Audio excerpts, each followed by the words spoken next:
એ શું કામ માલિક છે?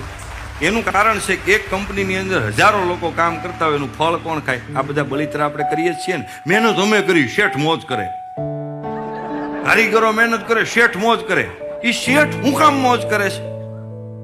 એ શેઠ હું કામ છે? એ માલિક હું કામ છે? મહેનત તમે કરો છતાંય પણ સ્વીકારીએ ને. આપણે કામે જઈએ, ખબર છે આપણે ડાયમંડ જે બનાવીએ એની અંદર આપણે 2 લાખ રૂપિયાનો નફો કરીને આપ્યો હોય, પણ આપણો પગાર ખાલી 30,000 રૂપિયા જોઈએ. આપણને ખબર છે, છતાં પણ આપણે એ શેઠને આપી દઈએ ને. એ શેઠ એટલા માટે છે કે એનામાં એક જબરજસ્ત ગુણ છે, જે માલિકનો અને જવાબદારીનો સૌથી મોટો ગુણ છે.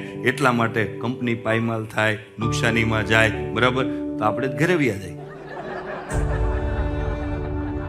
એ શેઠ આખી જવાબદારી માથે ઉપાડી લે અને એ કંપનીને પાછી ઊભી કરવાનું સામર્થ્ય એ શેઠમાં છે, એટલે એ હકદાર છે. ભલા માણસ.